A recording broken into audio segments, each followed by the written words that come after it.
Merci à vous tous d'être restés connectés sur un News Sécurité pour cette magnifique matinale des partenaires organisée par Anitech. Alors, nous arrivons à la fin de cette matinée et nous arrivons à la fin avec un superbe événement. Je vous l'avais promis, la signature d'un partenariat. Et quel partenariat? Signature d'un partenariat entre Anitech et SPAC Alliance. Alors, pour parler de ceci, pour parler pourquoi ce partenariat, je vais d'abord présenter les personnes présentes sur le plateau. Jonathan Duval, rebonjour. Rebonjour. Représident, toujours président depuis toujours ce matin d'Anitech. Voilà. Et Michael Vangas, bonjour. Bonjour.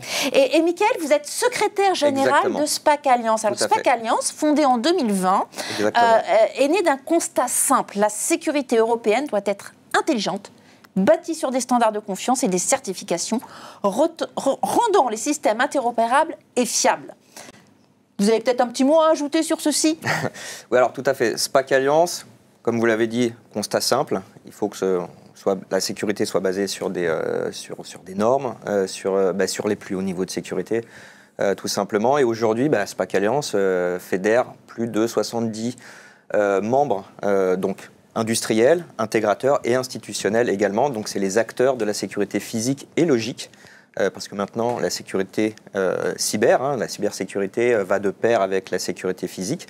Et c'est une des missions qu'on a, c'est de justement faire le lien entre ces deux mondes qui étaient jusqu'à présent séparés et qui sont maintenant complètement liés, et notamment via le cadre réglementaire. Et vous œuvrez pour une souveraineté européenne. Tout à fait. Alors, pourquoi ce partenariat, Jonathan ? Pourquoi ce partenariat? Parce qu'il était presque naturel. Il était déjà existant, on va dire, dans les faits depuis plusieurs années. Et c'est l'officialisation de quelque chose qui se faisait déjà quasiment au quotidien entre nos deux institutions. On a besoin d'informer, de sensibiliser. Aujourd'hui, on a des vrais risques. Et la NIS 2 qui arrive va dans ce sens pour mettre en avant justement l'analyse nécessaire. Donc on a un vrai risque sur les attaques hybrides. Michael vient de le dire, cette partie physique et logique en même temps. Et ça touche tous les univers sans exception.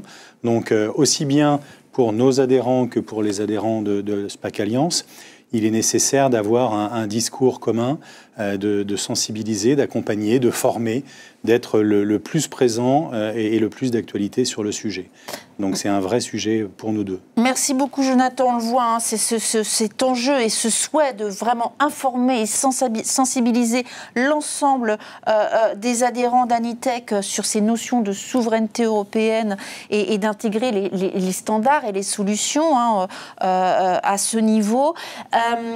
Pour vous, Michael, il vous a semblé important d'intégrer l'Anitech quelque part au projet Estia de SPAC Alliance. Pouvez-vous nous l'expliquer? Alors, projet Estia, c'est un appel à projet sur lequel on s'est positionné, un appel à projet du NCCFR, donc c'est le centre de coordination cyber français opéré par l'ANSSI, ANSSI qui est membre fondateur, qui est un des membres fondateurs de SPAC Alliance, et BPI France, du coup.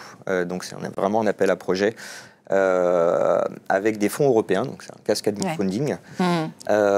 Et du coup, on s'est positionné sur cet appel à projet dans le cadre d'une participation aux activités de normalisation liées au CRA, donc le CRA Cyber Resilience Act, dont on a déjà parlé précédemment, tout à fait.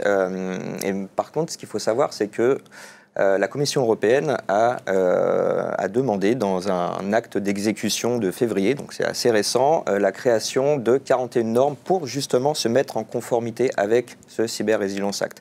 Et parmi ces 41 normes, ce qui est assez conséquent, il y en a une qui est liée justement à tout ce qui est identité du citoyen et contrôle d'accès. Et alors, on vient d'apprendre on a eu des consultations publiques avec la Commission européenne et cette norme qui était jusqu'à présent plutôt axée sur la partie contrôle d'accès, justement, professionnel, elle semblerait s'ouvrir sur tous les périphériques liés à la sûreté bâtimentaire professionnelle. En fait, c'est la norme sur laquelle on s'est positionné, d'accord ? pour réaliser cette bête à l'origine de la future norme européenne du contrôle d'accès et de la sûreté bâtimentaire. Et ce projet Estia, du coup, où on a souhaité faire participer l'ANITEC, c'est justement de participer avec SPAC Alliance, les membres de SPAC Alliance, aux exigences, à la rédaction de ces exigences qui vont nous permettre ensuite d'aller au niveau des organismes européens, donc le CEN en l'occurrence, pour créer cette norme européenne. Donc vous allez co-rédiger quelque part ces éléments, cette norme. C'est une norme, c'est une norme européenne. Pour ce faire, il va falloir en parler le plus possible, communiquer, valoriser cet aspect, valoriser déjà le partenariat qui va être signé là dans quelques minutes. Comment est-ce qu'on fait pour amener l'ensemble des adhérents, à la fois pour comprendre l'importance de ce partenariat, mais aussi d'aller plus loin?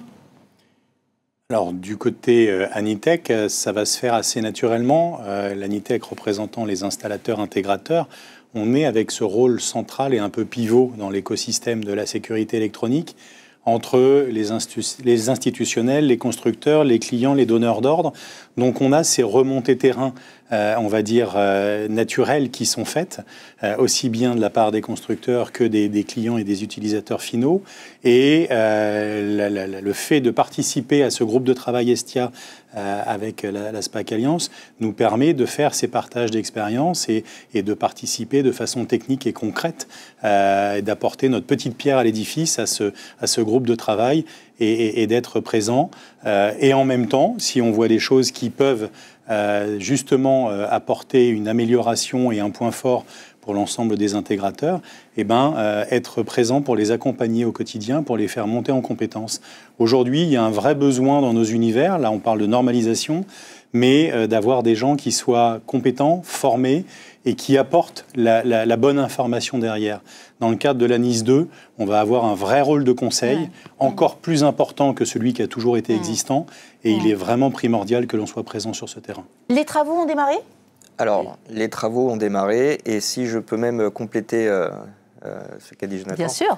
Alors, c'est Patrice Ferrand de Mobotics qui l'a cité tout à l'heure, ce principe de chaîne de responsabilité. Effectivement, donc là, on parle d'une création de normes dans le cadre du CRA qui concerne surtout les industriels, parce que c'est les fabricants qui vont devoir se conformer aux exigences de cybersécurité demandées par le CRA, notamment à travers ces normes qu'on est en train de créer. Mais les intégrateurs, ils ont aussi, dans le cadre du CRA et de la NIS 2 également, une responsabilité, c'est-à-dire que les industriels, les industriels doivent se conformer aux exigences de cybersécurité. Les intégrateurs doivent ont la responsabilité de proposer des solutions et d'intégrer des solutions qui soient conformes au CRA. Merci beaucoup. Alors, je crois qu'il est temps de passer à la signature de ce partenariat. Avec grand plaisir. Alors, je crois qu'on m'a remis ce parapheur pour pouvoir signer. Moi, ce que je vous propose, pour qu'on vous voit mieux, que tout le monde puisse vous voir, vous allez venir à ma place. Et moi, je vais vous laisser tranquillement signer ce partenariat. Je vais vous l'ouvrir quand même à la bonne page. Allez, prenez place, messieurs. Bon, il y a une chaise pour deux, mais vous pouvez la reculer. On va. Je t'en prie. Hop. Et je signe ici. Paraffer les pages et signer la dernière. Ah oui, il y a beaucoup de pages. Il y a beaucoup de choses. Il faut tout lire avant. Je lis.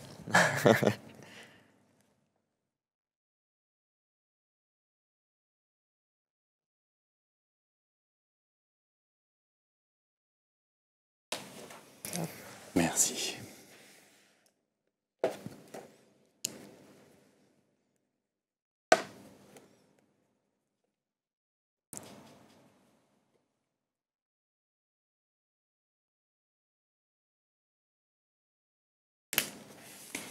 Voilà, messieurs, bravo à vous. Ce partenariat est acté, signé devant l'ensemble des personnes présentes qui suivent l'émission ce matin et qui ont été présentes durant toute la matinale de l'Anitec. On ne peut que vous féliciter. On attend avec impatience les résultats de ces travaux. J'espère que du coup, vous reviendrez nous voir et expliquer ce que cela a donné et les bons résultats, j'en suis certaine. Merci à vous. Alors, il nous reste 2 minutes. Jonathan, je vous propose une petite conclusion de cette matinale organisée, je rappelle, par l'Anitec, dont vous êtes le président. Absolument. Merci Virginie pour cette animation tout au long de la matinée. Je pense que c'était une belle matinée riche pour tous, participants en présentiel ou à distance. Ça a remis en avant ce rôle clé et un peu central que j'évoquais tout à l'heure de l'Anitec et du rôle des intégrateurs, puisqu'on a eu une vision assez globale, on va dire, de l'écosystème ce matin, de l'univers de la sécurité, de la sûreté et des univers un peu parallèles ou périphériques. Donc on voit que c'est un univers qui est en évolution permanente, sur laquelle il y a besoin de suivre, d'être présent toujours au quotidien. Ça a été évoqué à plusieurs reprises tout au long de cette matinée, l'importance de la data, de la donnée, de l'intelligence artificielle, de comment on le fait, pourquoi on le fait et de quelle manière. Donc on voit que les enjeux sont importants et ce qu'on vient de dire encore avec Michael à l'instant vont dans ce sens. Donc il y a tout intérêt. Donc écoutez, je remercie déjà l'ensemble des participants de ce matin et des intervenants pour tout ce qui a été apporté. Et puis je nous donne rendez-vous pour la prochaine édition qui aura lieu le 4 décembre cette année et qui permettra, puisque vous le proposiez tout à l'heure, de faire un premier point d'étape sur les travaux de ce partenariat, entre autres, mais il y aura plein d'autres sujets d'ici là. Donc merci à tous et à très bientôt. Merci beaucoup, merci à vous deux, merci Jonathan pour cette conclusion, merci à vous tous de nous avoir suivis sur News Sécurité pour cette superbe matinale des partenaires Anitec et à très bientôt pour une nouvelle émission.